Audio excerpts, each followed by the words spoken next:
আফা, এই নেন আপনার জুতো। কত হয়েছে? আফা, 20 টাকা হয়েছে। এই যে নাও। আফা, এটা তো 1000 টাকার নোট, মাত্র দোকান খুলছি, আমার কাছে ভাঙতি নাই তো। কি বলতেছো? আমার কাছে তো 1000 টাকাই আছে, তাছাড়া আমার ব্যাগে আর ভাঙতি টাকা নেই। তো এখন আমি কি করব? আচ্ছা, তুমি একটা কাজ করো, আমি তো রোজ এই রাস্তা দিয়ে আমি আমার অফিসে যাই, এই টাকাটা তোমাকে আমি কালকে দিয়ে দেবো, ঠিক আছে? ঠিক আছে আফা। আচ্ছা, ঠিক আছে।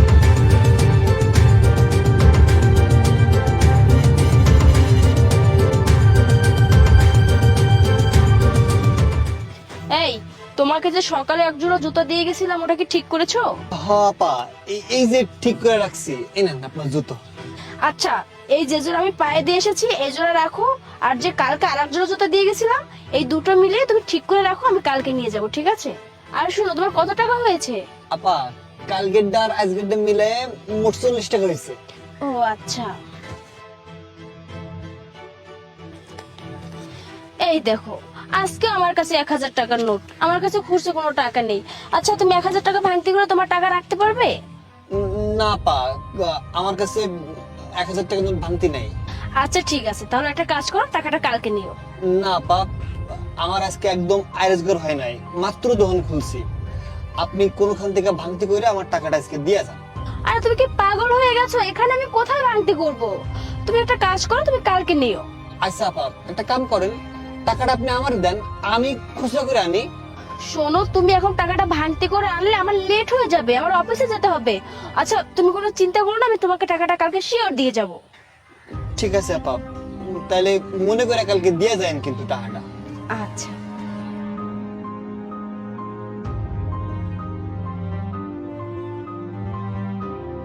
আমার কাছে তো টাকা অবশ্যই আছে, কিন্তু আমি ওকে টাকা দিব না, ওকে প্রতিদিন আমি এভাবে ঘুরাবো।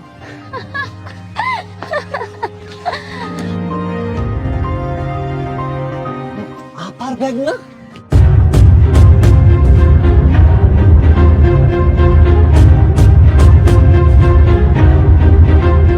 হাই হাই, এর মধ্যে তো অনেক টাকা। আপা, আপনার ব্যাগ। এই, আমার ব্যাগ তুই কোথায় পেলি? হ্যাঁ, আমি যখন ওখানে ছিলাম তুই নিশ্চয়ই চুরি করেছিস, তাই না? না আপা, আপনার ব্যাগ তো আপনার কাছ থেকে পড়ে গেল এখানে। চুপ, আমার মুখে মুখে কথা বলছিস, মিথ্যে কথা বলছিস না, যা এখান থেকে। ঠিক আছে।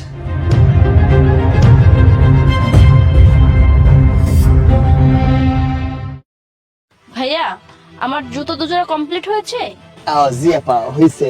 এই আপনার জুতো, এটা। আচ্ছা, আগের 4 দিনের সহ কত হয়েছে? আপা, আগের 4 দিনটা মিলাইয়া 80 টাকা হয়েছে মোট। আসলে ভাই হয়েছে কি, আমি আপনার জন্য টাকা ভাঙতি করে ব্যাগে রেখেছিলাম, বাট ব্যাগটা কোথায় যেন পড়ে গেছে, তাই এখন আপনার টাকা আমি কিভাবে দিব তাই ভাবতেছি। আচ্ছা ভাইয়া, আপনার টাকাটা আমি কালকে দিই। আচ্ছা, দিয়ে।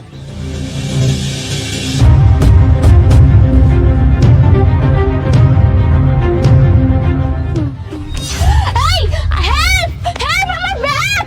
হেল্প! আমার ব্যাগ! এই,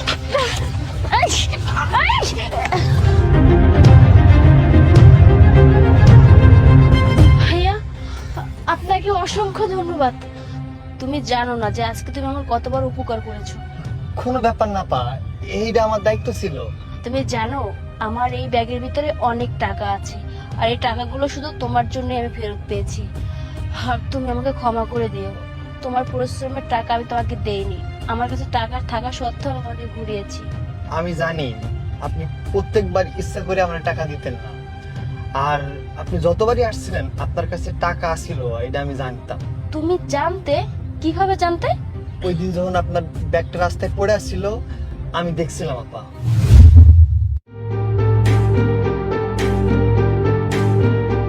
আমার কাছে তো টাকা অবশ্যই আছে, কিন্তু আমি ওকে টাকা দিব না, ওকে প্রতিদিন আমি এভাবে ঘুরাবো।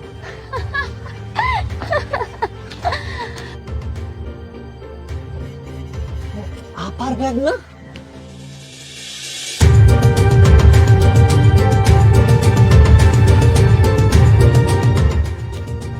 হাই হাই, এর মধ্যে তো অনেক টাকা। আপা, আপনার ব্যাগ।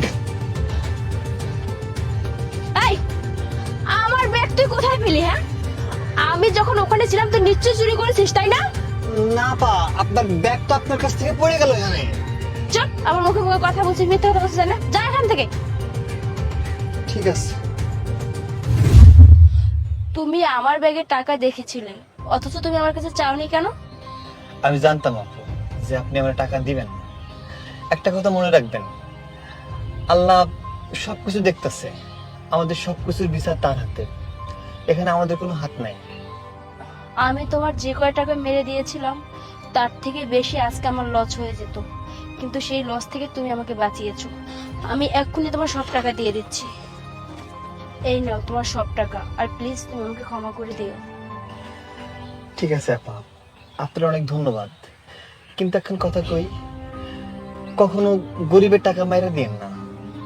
হ্যাঁ, আজকে আমি তোমাকে প্রমিস করতেছি, আমি জীবনে আর কারো টাকা মেরে দিব না, কারোর সাথে এমনটা করব না। আর আমি যা করেছি অন্যায় করেছি, সরি, তুমি আমাকে ক্ষমা করে দিও। ঠিক আছে আপা, ভালো থাকবেন।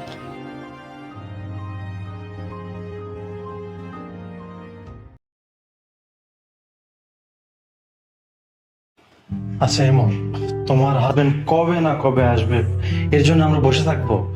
তার চেয়ে একটা কাজ করি, যে তোমার বাসায় যতগুলো টাকা পয়সা আছে জমানো, তোমার হাজবেন্ডে পাঠানো, সেই টাকা পয়সা নিয়ে তুমি আমি চলো ভেগে যাই। আরে বাবা, এত অস্থির হলো না।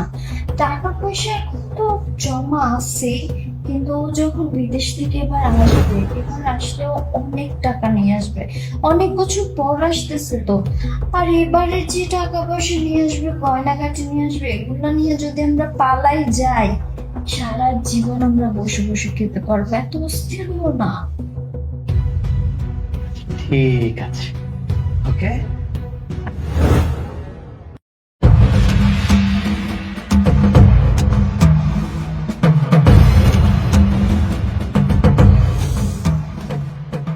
তো কত টাকা হবে বলো তো অনুমান? বাবা, মনে হচ্ছে তো 1,00,000 টাকার মতো। আমার বৌমা, এই 1,00,000 কেন, লাগলে তোমাকে আর টাকা দেবো বৌমা। তুমি একটু রাজি হয়ে যাও, অনেক টাকা দেবো তোমাকে, অনেক। বাবা কি করতেছেন? হাত ছাড়েন, আপনি আমার শ্বশুর। ছি বাবা, এগুলো কি ধরনের কাজ? তুমি ভুলে যাও না শ্বশুর, শ্বশুর সবসময় থাকবে নাকি? শোনো না, এই বৌমা, তুমি আমাকে একটু খুশি করো না বাবা, আমি আরো অনেক টাকা তো দেবো তোমাকে, অনেক। বাবা ছাড়েন আমাকে। আপনার লজ্জা করে না? আপনি এরকম একটা নোংরা কাজ কিভাবে করতেছেন? তুমি কি মনে করেছো তোমাকে টাকার প্রবলেম দেখিয়ে আমি তোমার সাথে বেআইনি কাজ করব? অসম্ভব। তুমি মনে করছো আমি কোনো কিছু জানি না? আমি সব জানি। আমার ছেলে কষ্ট করে মাথার ঘাম পায়ে ফেলে বাইরে টাকা কামায়, আর তুমি তোমার বয়ফ্রেন্ড নিয়ে রুমের ভিতরে রঙ্গলীলা করো। যা করছি আমি বেশ করছি, আর আমি কি করব না করব সেটা আমি আপনাকে কৈফিয়ত দিব না। হ্যাঁ, আর আমার বয়ফ্রেন্ডকে নিয়ে আমি বেডরুমে কেন, আমার যেখানে ইচ্ছা আমি সেখানে যাব, এটা আপনার তো দেখার কোনো দরকার নেই। আপনার ছেলেটা কোন দায়িত্ব পালন করে বাবা বলুন তো আপনি? বছরের পর বছর সে প্রবাসে আছে, আমারও তো অনেক কিছু দরকার থাকতে পারে, তাই না? আমি যেটা করছি বেশ করছি। আর আপনি কি বলতেছেন বাবা, আপনার ছেলেকে বলবেন? হ্যাঁ শুনুন বাবা, আপনার না মাথায় সমস্যা আছে। আপনি যে বলতেছেন আপনার ছেলেকে বলবেন, আপনার ছেলে কোনোদিনও বিশ্বাস করবে না। কেন জানেন? আপনার ছেলে আমাকে অন্ধের মতো বিশ্বাস করে, পাগলের মতো ভালোবাসে। আপনি আপনার ছেলেকে বলেন, কোনো লাভ নেই বাবা, বরঞ্চ আপনাকে কিভাবে ফাঁসাতে হয় সেটা আমি খুব ভালো করে জানি। বৌমা, তুমি বোকার রাজ্যে বাস করছো। হ্যাঁ, বোকার রাজ্যে। কারণ আমার ছেলে বিশ্বাস করবে না কেন? সবকিছু বিশ্বাস করেছে, এবং আমার ছেলে এখানে আছে। আলিফ, বাহ, আলিফ, তুমি কবে আসলা? না আমি তো কিছুই জানি না। আমি তোমার ওয়াইফ, তুমি আমাকে একটাবার জানাবা না যে তুমি বাংলাদেশে চলে আসছো? আরে দেখো, তোমার বাবা আমার সাথে কি জঘন্য নোংরা কাজ করতেছে। সে আমার গায়ে হাত দিচ্ছে, আমাকে বাজে প্রস্তাব দিতেছে, আমাকে টাকার অফার করতেছে। দেখো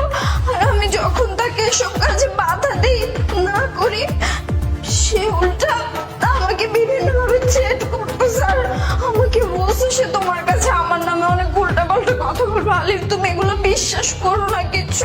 বাবা যা বলবে সবকিছু মিথ্যা, আমি এরকম কিছুই করি নাই। বাস, আর একটাও ফালতু কথা বলবি না তুই। কি ভাবছিস দিনের পর দিন আমার অগোচরে যা ইচ্ছা তাই করে যাবি, রঙ্গলীলা করে যাবি, আমি কিচ্ছু জানতে পারবো না? হ্যাঁ? আমার বাবা সবকিছু আমাকে অনেক আগেই বলছে, আমি সবকিছু জেনে এখানে আসছি। ওই যে বললি না বিদেশ থেকে হঠাৎ করে চলে আসছি, তোকে কিছু জানাইলাম না। অবশ্য নর্মাল ভাবে আসলে আমি তোকে জানাই আসতাম, কিন্তু যখন তোর টেস্ট করার জন্য আসছি তখন তোকে জানালে আমি টেস্টটা কিভাবে করব, এই জন্য কাউকে কিচ্ছু জানাই। আমার অগোচরে অন্য একটা ছেলের সাথে পরকের সম্পর্কে লিপ্ত হয়েছিস, আমারই বাড়িতে নিয়ে এসে তার সাথে রঙ্গলীলায় মুক্ত হয়ে যাস, তাই না? আর আমার বাবা আজকে তোকে এসে যা কিছু বলছে সবকিছু আমার প্ল্যান ছিল। হ্যাঁ, আমার বাবার সাথে মিলে এই প্ল্যানটা আমি করছি। এই যে টাকাগুলো দেখতে পাচ্ছিস না, এই টাকাগুলো আমি আমার বাবাকে দিছি শুধু তোকে টেস্ট করার জন্য। আর এই টেস্টে তুই 0 পাইছিস। হ্যাঁ, একদম 0। কিভাবে পারলি, কিভাবে পারলি এরকম কাজ করতে? আমি থাকা অবস্থায় অন্য একটা ছেলের সাথে এরকম একটা সম্পর্কে জড়াইতে কিভাবে পারলি? হ্যাঁ, তোর বিবেকে একটু ভাবলো না? তোর মনে হলো না যে তুই একটা মানুষকে ঠকাচ্ছিস? এই দূর প্রবাসে কেন গেছি রে? তোদেরকে ভালো রাখার জন্য গেছি, যেন তোরা ভালো থাকতে পারিস। দিনের পর দিন পরিশ্রম করে টাকা পাঠাই দিছি যেন তোরা একটু সুখে শান্তিতে থাকতে পারিস। আমি নিজের কথা চিন্তা করি রে, আর তুই আমার কথা একটাবারও চিন্তা করলি না।